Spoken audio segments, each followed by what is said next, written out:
Today we are going to discuss a new topic production possibility curve और transformation curve. ये काफ़ी interesting है topic है। इसमें हम ग्राफ्स के थ्रू बहुत सारी चीज़ें समझेंगे। ठीक है, तो चलिए इससे पढ़ते हैं। इसे हम देखते हैं production possibility curve of frontier. इसे क्यों कहा जाता है? मतलब इसमें हम जो कॉम्बिनेशन हो गया, इसका मेन मतलब होता है इसमें हम ये ग्राफ आप देख रहे हैं, यहाँ पे दो प्रोडक्ट्स, हमेशा दो प्रोडक्ट्स रहना ज़रूरी है इसमें। वीट यहाँ पे वाई एक्सिस पे वीट है और यहाँ पे एक्स एक्सिस पे कॉटन है।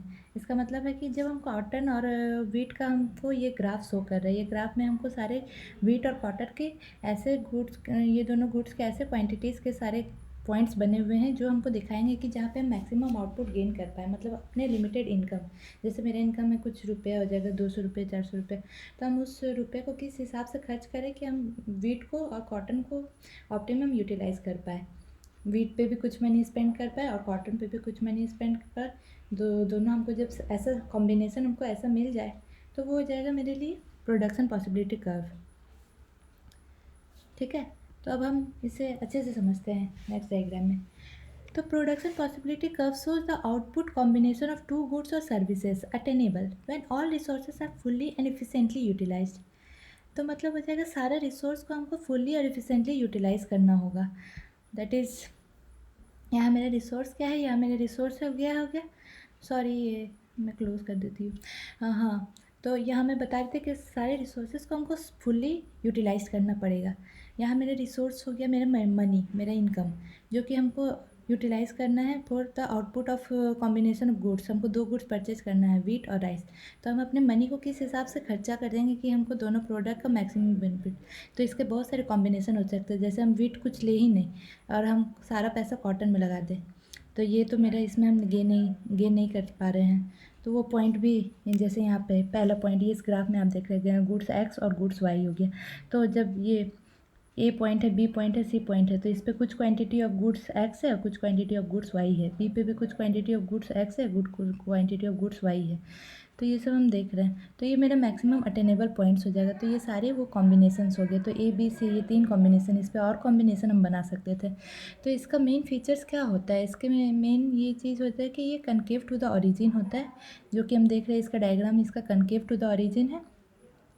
ये ऐसा किस लिए होता है, क्योंकि जब हम इसको स्लोप डाउनवर्ड होता है, क्योंकि रिसोर्स मेरा लिमिटेड है, मनी लिमिटेड है मेरे पास। तो जब हम इसको मनी मेरे पास लिमिटेड है, तो जब एक गुड्स को हमको, जैसे गुड वाई को हमको परचेज करना है, तो कहीं ना कहीं गुड्स एक्स को सेक्रीफाइस करना पड़ेगा। जैसे गुड वाई पहले हम इतना खरीद रहे थे, थोड़ा कम क्वांटिटी यहाँ पे होगा, फिर गुड्स वाई को जब ज़्यादा परचेज करना रहा, यहाँ वाई टू पे आए, तो हमको एक्स को हमको घटाना पड़ गया। तो एक्स को घटा दिए, जैसे एक्स पहले इतना परचेज़ करे थे, फिर एक्स हम नीचे ले आए, एक्स कम क्वांटिटी में परचेज़ करें, फिर हम एक्स जब और कम किए तो हमको वाई थ्री, मतलब गुड्स वाई और बढ़ गया। तो ये इसलिए हो रहा है, तो ये कनकेव टू द ओरिजिन है। ठीक है, इसलिए। और ये हो गया law of diminishing marginal utility follow करता है, मतलब हो जाएगा इंक्रीजिंग अपॉर्चुनिटी कॉस्ट हो रहा है इसमें। एक गुड्स को गेन करने के लिए दूसरा गुड्स को ज़्यादा क्वांटिटी में हमको सेक्रीफाइस करना पड़ रहा है। तो इन अपॉर्चुनिटी कॉस्ट हम जैसा कि पढ़े थे कि हमको सेक्रीफाइसिंग रेट उसको बोला जाता है, तो हमको गुड्स एक्स को कहीं ना कहीं सेक्रीफाइस करना पड़ा गुड्स वाई को गेन करने के लिए। तो वो मेरा हो जाएगा, तो इंक्रीजिंग अपॉर्चुनिटी कॉस्ट में चल रहा है, which also follows the law of diminishing marginal utility. Okay, अब नेक्स्ट स्लाइड। एजम्पन्स, इसका मेन क्या क्या होता है, बेसिक एजम्पन्स हम देख लेते हैं, जो भी अभी तक हमने पढ़ा उसको यहाँ पॉइंट्स में अच्छे से दिया हुआ है। Assumptions, resources are used to produce either one or both of only two goods. तो हम लोग ग्राफ में देखा था, या तो हम कोई एक गुड को पूरा फुल खरीद सकते हैं, सारा पैसा उसी में लगा सकते हैं, या तो फिर दोनों गुड्स को इस क्वांटिटी हिसाब से परचेज कर सकते हैं कि जिसमें मेरा मनी अच्छे से यूटिलाइज हो। ठीक, और the quantities and quality of resources do not change, दोनों का क्वालिटी और क्वांटिटी में चेंज नहीं होना चाहिए। ठीक है, और टेक्नोलॉजी भी और production technique do not change नहीं होना चाहिए। और resources are use in a technical way, resource को भी उस समय एकदम ऑप्टिमम यूटिलाइज करना चाहिए, मतलब उस टाइम पे ऐसा कोई चीज़ में चेंजेस नहीं आना चाहिए जब हम ये कॉम्बिनेशंस तैयार कर रहे हो तब। ठीक है, तो shape of PPC curve, shape of PPC curve हमेशा कैसा होता है, हम देख लिए जैसा हम ग्राफ में देखे थे कि हमेशा स्लोपिंग डाउनवर्ड ही रहता है, क्योंकि एक गुड को प्रोड्यूस करने के लिए दूसरा गुड्स को सेक्रीफाइस करना पड़ेगा, तो वो जगह डाउनवर्ड स्लोपिंग कर्व हो गया। PPC is downward sloping curve हो गया, क्योंकि रिसोर्सेज मेरे पास, मैंने रीज़न बताया था, रिसोर्सेज मेरे पास लिमिटेड है 100 रुपीज़, तो उस 100 रुपीज़ को हमको 40 रुपये हम वीट में खर्च करेंगे, 60 रुपये इसमें खर्च करेंगे, या तो फिर 60 रुपये वीट में खर्च करेंगे, बाकी 40 रुपीज़ कॉटन में खर्च करेंगे। तो वो मुझे डिसाइड करना पड़ेगा, और वही डिसाइड करके हम बहुत सारा कॉम्बिनेसन ऐसे तैयार कर सकते हैं। तो जब सारे कॉम्बिनेसन को मिला के हम वो ग्राफ बनाएंगे तो वो पीपीसी कराएगा मेरा प्रोडक्शन पॉसिबिलिटी, कितना प्रोड्यूस कर सकते हैं हम production. The shape of PPC is concave to the origin, this is because of law of increasing marginal opportunity cost. मतलब जैसे जैसे हम गुड्स एक्स को नीचे एक्स का गुड्स को गेन करते जा रहे हैं, तो कहीं ना कहीं गुड्स वाई को हमको डिक्रीज़ करना पड़ रहा है, तो वो मेरा हो गया इंक्रीजिंग मार्जिनल अपॉर्चुनिटी कॉस्ट। जैसे कि एक तरफ है चाय और एक तरफ है चाय लेना है, या तो फिर हम ले रहे हैं कुछ भी सामान, जैसे हमको आटा चाहिए, चाय या आटा, तो हमको चाय का प्राइस में हम कैसे खर्च करेंगे। तो चाय और आटा में हमको देखना पड़ेगा कि इंक्रीजिंग अपॉर्चुनिटी कॉस्ट, ये सारे दो गुड्स हो गया, कुछ भी आप ले सकते हैं, दो गुड्स अपने चॉइस के हिसाब से। तो हमको उस मनी को अपने किस हिसाब से यूटिलाइज़ करें, वही मेरा मेन डिपेंड करता है कि पीपीसी कर्व कैसा बनेगा। पीपीसी कर्व हमेशा स्लोपिंग डाउनवर्ड रहेगा और ये कनकेव टू द ओरिजिन रहेगा। इसका रीज़न तो हम लोग देख लिए। अब उसका समरी है, इसका पॉइंट्स है। यहाँ पे हम वही देख रहे हैं कि गुड्स ए है, गुड्स बी है, प्रोडक्ट बी एक्स एक्सिस पे है और प्रोडक्ट ए वाई एक्सिस पे है। तो इससे जितने सारे कॉम्बिनेशंस यहाँ पे बन रहे हैं, तो ये हो जाएगा प्रोडक्शन पॉसिबिलिटी फ्रंटियर, इसी को प्रोडक्शन पॉसिबिलिटी कर्व भी बोला जाता है, ठीक है। और ये सारे अटेनेबल पॉइंट्स है, ये मतलब ये सारे पॉइंट्स पे हम रिसोर्सेज उस समय सारे एजम्पन्स फॉलो हो रहे हैं, और ये सारे रिसोर्सेज को हम एफिशिएंटली यूटिलाइज कर पा रहे हैं, मतलब टेक्नोलॉजी को भी अच्छे से यूटिलाइज़ कर पा रहे हैं, सारे रिसोर्स को भी अच्छे से यूटिलाइज़ कर पा रहे हैं। लेकिन वो जो वाई पॉइंट यहाँ शो कर रहा है, ये वाई पॉइंट क्यों ऐसा दिखा रहा है कि बाहर है, मतलब ये मेरे कैपेसिटी से बाहर है। अगर हमको इस पॉइंट पे अपना कर्व को शिफ्ट करना है, तो हमको कहीं ना कहीं अपने टेक्नोलॉजी में एडवांसमेंट करना पड़ेगा, टेक्नोलॉजी को और अच्छा करना पड़ेगा, और प्रोडक्शन में और खर्च करना पड़ेगा, या तो रिसोर्सेज में और हमको खर्च करना पड़ेगा। रिसोर्सेज 100 रुपये में मेरा नहीं होगा, हमको 100 रुपये से ज़्यादा रिसोर्स लगाना पड़ेगा, तभी हम ये पॉइंट पे रीच कर पाएंगे। और ये अंडर यूटिलाइजेशन हो जाएगा, मतलब अगर हम रिसोर्स को अच्छे से यूटिलाइज़ नहीं करें तो मेरा इस कॉम्बिनेशन पे आएगा, जो कि हम देखते हैं सोसाइटी में।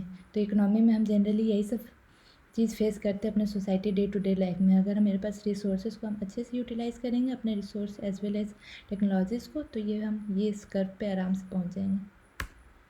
अब हो गया शिफ्ट और चेंज इन पीपीसी, कैसे कैसे चेंजेस आते हैं पीपीसी में।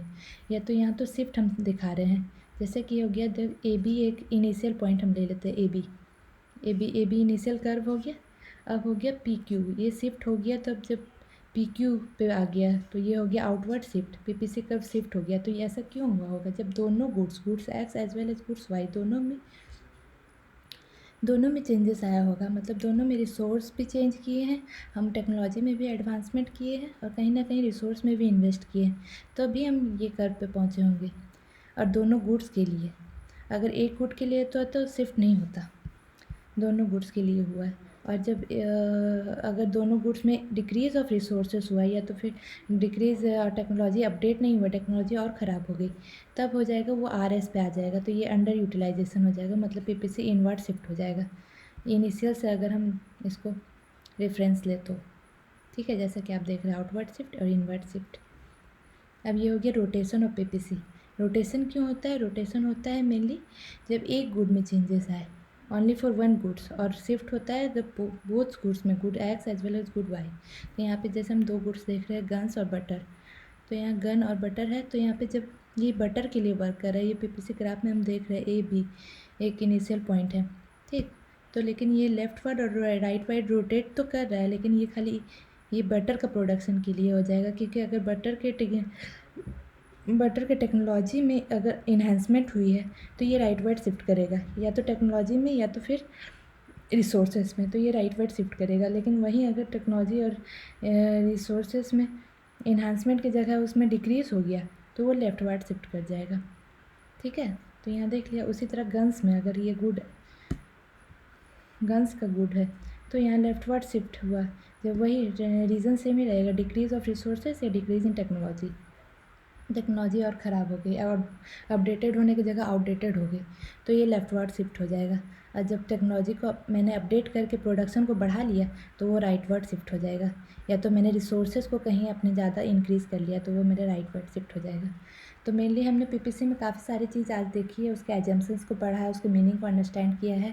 और वो रोटेशन और शिफ्ट क्यों आता है, रोटेशन कब होता है, रोटेशन सिर्फ एक गुड्स के लिए होता है और सिर्फ दोनों गुड्स में जब चेंजेस आते हैं, दोनों गुड्स के टेक्नोलॉजी एनहांसमेंट होते हैं या तो फिर रिसोर्सेज इंक्रीज होते हैं तब हो जाएगा। और पीपीसी कर्व का क्या कैरेक्टरिस्टिक्स होता है, ये डाउनवर्ड स्लोपिंग होते हैं, कनकेव टू द ओरिजिन होते हैं, इसका रीज़न में हमने अच्छे से देख लिया है। तो इसमें हमने काफ़ी सारी चीज़ें सीखने को मिली हैं। तो I hope you like the video, and thank you all if you like it. Please don't forget to subscribe our channel for new updates and latest videos. Okay, thank you. Bye bye.